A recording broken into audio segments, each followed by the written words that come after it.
Chairman, I want to thank you, Mr. Chairman, for holding this hearing.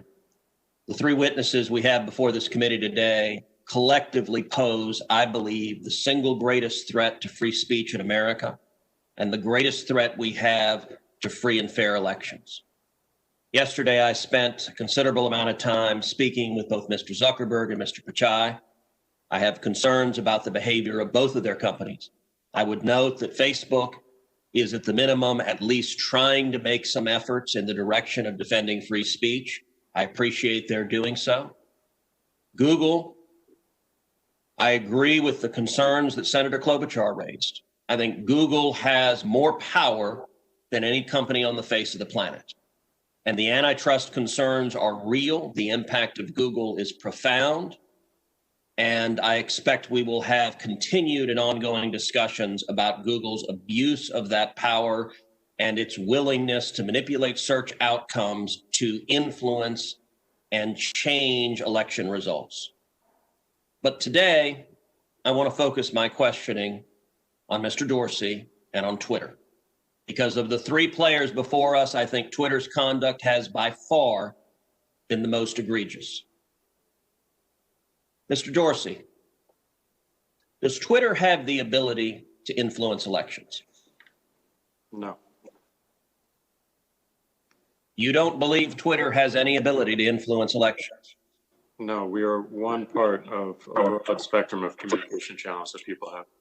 So you're testifying to this committee right now that Twitter, when it silences people, when it censors people, when it blocks political speech, that has no impact on elections? People have choice of other communication channels with which. Not if they don't hear information. If you don't think you have the power to influence elections, why do you block anything? Well, we have policies that are focused on making sure that more voices on the platform are possible. We see a lot of abuse and harassment, which ends up silencing people and having them leave from the platform. All right, Mr. Dorsey, I find your opening questions, your opening answers absurd on their face. But let's talk about the last 2 weeks in particular. As you know, I have long been concerned about Twitter's pattern of censoring and silencing individual Americans with whom Twitter disagrees. But 2 weeks ago, Twitter, and to a lesser extent, Facebook, crossed a threshold that is fundamental in our country. 2 weeks ago, Twitter made the unilateral decision to censor the New York Post in a series of 2 blockbuster articles, both alleging evidence of corruption against Joe Biden, the first concerning Ukraine, the second concerning communist China. And Twitter made the decision, number one, to prevent users, any user, from sharing those stories. And number two, you went even further and blocked the New York Post from sharing on Twitter its own reporting. Why did Twitter make the decision to censor the New York Post? We had a hack materials policy that we. When was that policy adopted? In 2018, I believe. In 2018, go ahead. What was the policy? So the policy is around limiting the spread of materials that are hacked. We didn't want Twitter to be a distributor for hack materials. We found that the New York Post, because it showed the direct materials, screenshots of the direct materials, and it was unclear how those were attained, that it fell under this policy. Now, so in your view, if it's unclear the source of a document, and in this instance, the New York Post documented what it said the source was, which it said it was a laptop owned by Hunter Biden that had been turned into a repair store. So they weren't hiding what they claimed to be the source. Is it your position that Twitter, when you can't tell the source, blocks press stories? No, not at all. Our team made a fast decision. The enforcement action, however, of blocking URLs, both in tweets and in DM, in direct messages, we believe was incorrect. And we changed it. Today, right now, the New York Post is still blocked from tweeting 2 weeks later. Yes, they have to log into their account, which they can do at this minute, delete the original tweet, which fell under our original enforcement actions, and they can tweet the exact same material in the exact same article, and it would go through.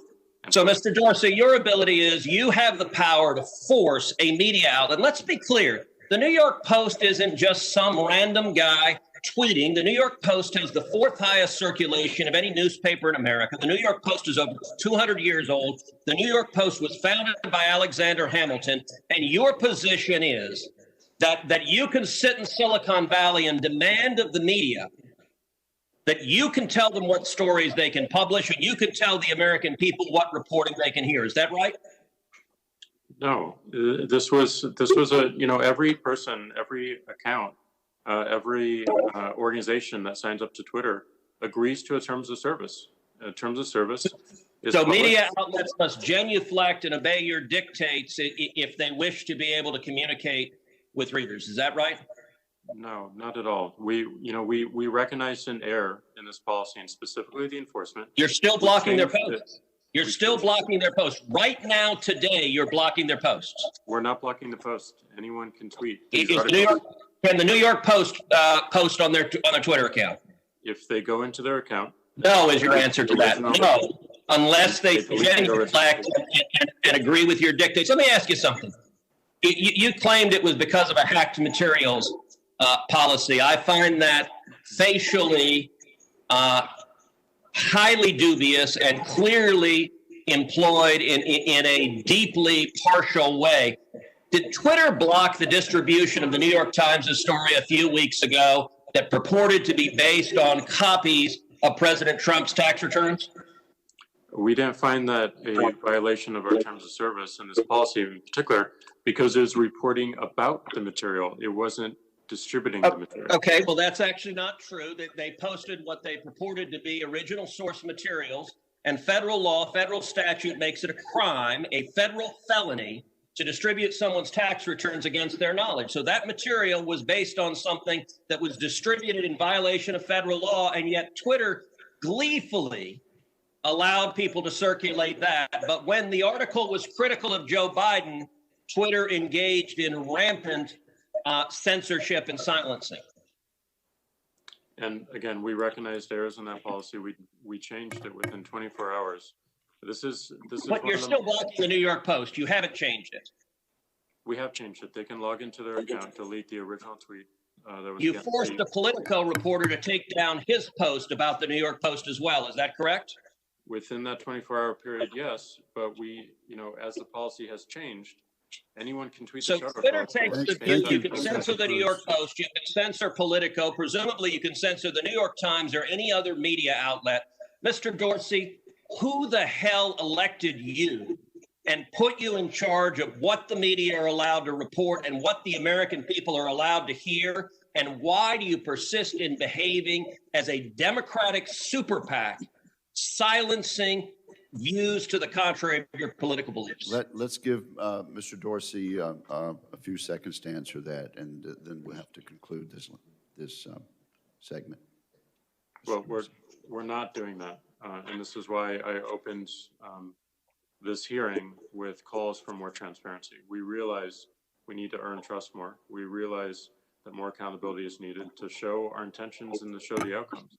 Thank you, Senator. So I hear the concerns and acknowledge them, but we want to fix it with more transparency. Thank you, Senator Cruz.